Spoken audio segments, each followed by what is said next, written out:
This is crack, rock cocaine. It isn't glamorous or cool or kid stuff. It's the most addictive kind of cocaine, and it can kill you.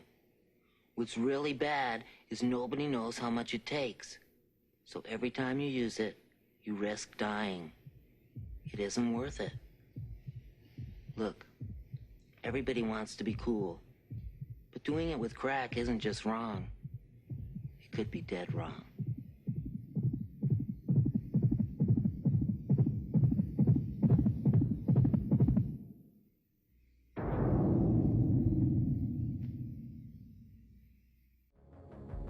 Kids, it's time to talk about the drug problem in Star Citizen. More specifically, the way the drugs are employed in Star Citizen, because I think that the system needs perhaps a bit of a rethink. But once again, we're talking about a system that is in very, very early stages. So what I'm trying to do, what I'm hoping to do, is kind of shape the idea going forward, kind of throw in my 2 cents about what I see, what I don't like, and what I think should change. Now, to a certain degree, some of the stuff that I'm gonna, talk about, I think is too easy. I think it's too simplistic, but we are limited by the tools that we have currently, as are the devs. But I think that the way that I kind of see it going, I'm not really liking the way that it's going. I think that it's kind of built on kind of a false premise of what the game is supposed to be and what an economy should really be. Right now in Star Citizen, the control valve for how much money you can make in the illicit smuggling trade, drugs specifically, is how much the local economy can absorb. You come in with a load of drugs, you try to sell them, and the local economy can only absorb so much. Now, I would say that this premise is false. Because in a place like Grim Hex, there's always going to be someone who's going to take those drugs, sit on them, and resell them at a later date. They don't have to transport them, they don't have to source them, they don't have to make them, they don't have to do anything. They just have to take them off your hands, and then they can sit there at the station and just parcel them out over time. So the idea that you can only sell so much in the local economy, I mean, that's not a very enterprising or intelligent economy if that's the way you're going to try to control it. I would argue that the control should happen at the source. In making this substance, it should be difficult. It should be time consuming. You shouldn't be able to arrive at one of these locations and fill up a Cutlass or fill up a Constellation. It should be next to impossible to do. It should be, the limitation should be at how much you can manufacture, because that, I think, would more accurately reflect a legitimate drug trade. You have to go out and source all the ingredients for your drug lab to then make your drugs, and it should be difficult, avoiding the authorities, avoiding detection, all the things that you have to do. And that should be where the limitation occurs, in law enforcement, in prevention of the manufacture of such an illegal substance.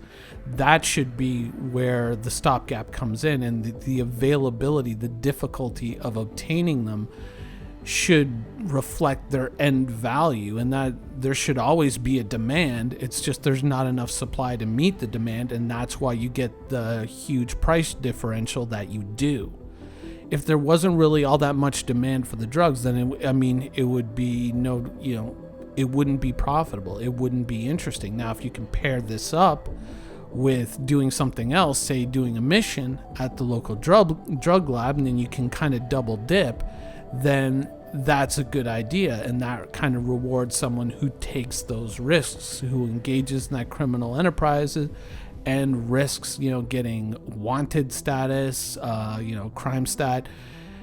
That should be kind of the risk and reward system in a nutshell. That should be where it's at.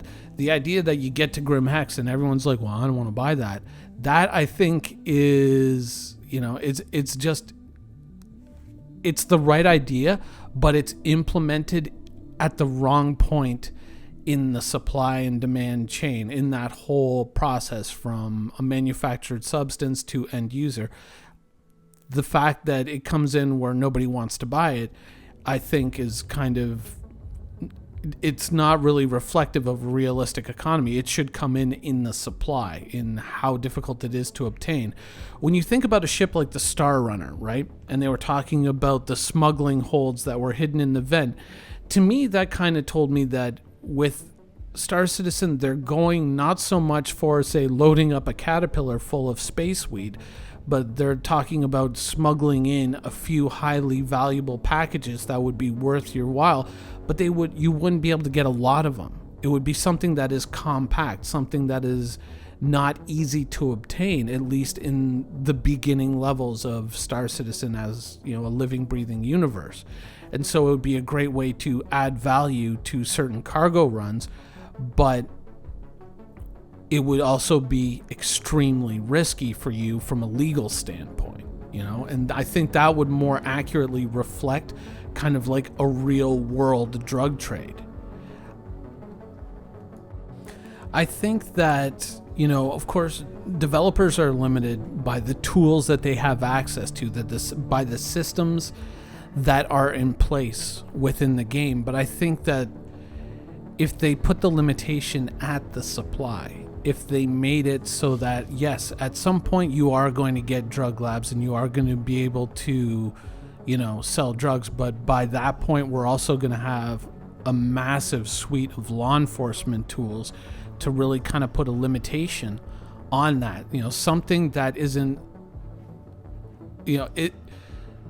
something that limits the way that it is now, because realistically you get a mission to clean up the drug lab. You go in, you go, oh hey, there's a trade panel here. Well, I'm just going to load up my ship with space weed, and then I'm going to fly it to Grim Hex and I'm going to sell it and I'm going to make a lot of money. But then you get to Grim Hex and they're like, well, we don't want to buy it, or we can only buy this much, which is unrealistic.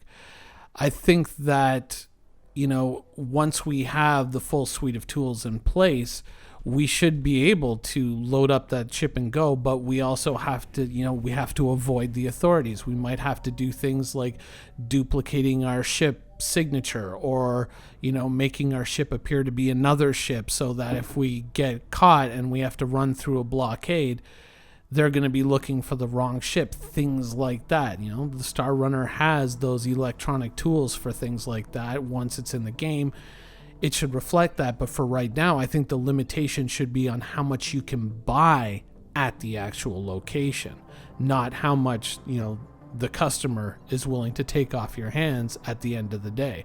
That's where I think the limitation should come in until we have the appropriate tools to handle this system. I realize that Star Citizen is trying to avoid the, just push this button to become a billionaire type gameplay. But I think that the limitation is misplaced right now. I think that, I agree with what they're, with the control that they're trying to apply, but not in the way that they're applying it. I think that, the idea that that little drug lab just supplied me with all these pallets of, space weed or whatever it is unrealistic. Where did they store it? Where did they keep it? At most, it should be like half a pallet or just a few crates that I carry by hand. But each of those crates is perhaps worth 10,000 credits. But at the same time, getting those crates from here to Grim Hex should be like running a gauntlet of police blockades and all that sort of thing, running the risk of gaining crime stat, perhaps having rival gangs like the Nine Tails or whatever show up and try to rip this off. Like, that's where the challenge versus the reward should really come in, and it shouldn't be just a question of, just warp to Grim Hex and then, count down the time until you can sell another batch of your space weed. It doesn't make sense. When you think about, how a drug trade, why a drug trade would even exist, it's to make money, but it becomes very obvious very quickly that there would be no need for this drug trade to exist, because there is no money in it in the way that it's implemented now. If you add it as something that spices up the clean up the drug lab mission, if you got a little extra money, you can double dip, you buy a little extra, and then you drop it off at Grim Hex, and you just buy whatever they have, and you're limited by the supply at the supplier. Then that makes a little sense. That, until we have the tools that we need, that makes a little sense. But in the current implementation, with the economy being the way that it is, I mean, if the game were much more stable, or even relatively more stable, it's easy to see that just buying a Caterpillar and running completely legitimate cargo, by yourself, is such an easier way to make money that there is no reason for the drug trade to exist in Star Citizen the way it's implemented now. I understand what the developers are trying to avoid with what they're doing right now. They're trying to stop, everyone's making millions of dollars all of a sudden overnight. They're trying to kind of, stamp out, the overabundance of UEC, if you know what you're doing. But I think that until they have the tools available to properly enforce the laws in the STAR system, they should probably just go back to the suppliers and say, you can only sell X amount every such and such units of time, and whoever gets it is whoever gets it. And it might make things like the Tisha Pacheco mission, where you go down into the bunker, a little bit more attractive, because there all of a sudden you have this unlimited supply on hand. So you may want to get a bunch of people together and just try to load up as much as you can and then get out of there. And yeah, you can get really rich really quick, but it obviously is going to come with a certain amount of risk, because other players are going to be looking at that and knowing that's a big cash injection, and they're going to be after that as well. So it could lead to some very interesting gameplay. I just think things need to be moved around a little bit until the developers have the tools to really make a much more realistic black market economy in Star Citizen. In all honesty, I hope that, when I see how easy it is right now to kind of peddle this stuff, except for the time limitation, I don't want it to be that easy. I want it to be difficult. I want you to have to dupe your ship's ID so that it looks like it's another ship. I want you to maybe look at Grim Hex and say, I'm going to wait until another ship is leaving, and I'm just going to try to hide in that ship's shadow and then take off myself. Or, any number of little techniques to hide from the authorities, or to make your ship appear to be a different ship. Anything that you can do, maybe even purchasing special, smuggling equipment for your ship to hide the signatures of what's inside of it, or to make it look like something else. I think that, with the potential rewards of a realistic black market economy, it should also require you to be very, very smart and very, very thoughtful and deliberate in what actions you take and what you decide to do in the game. It shouldn't be just, right click, I'm a billionaire. It should be difficult and it should be challenging. And I think that's where you end up with a much more rewarding experience for the end user, and something that's a lot more realistic. But for the current implementation, I think they should just change it around a little bit, make the Tisha Pacheco mission a hell of a lot more attractive, and make the drug trade within the confines of what the developers have now, the tools that they have available, much more realistic.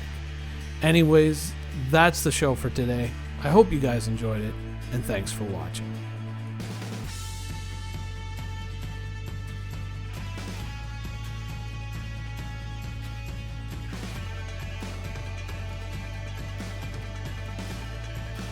Thank you for watching. So if you want to keep up with the latest and greatest in Star Citizen and Squadron 42's development, please follow us on our social media channels. See you soon.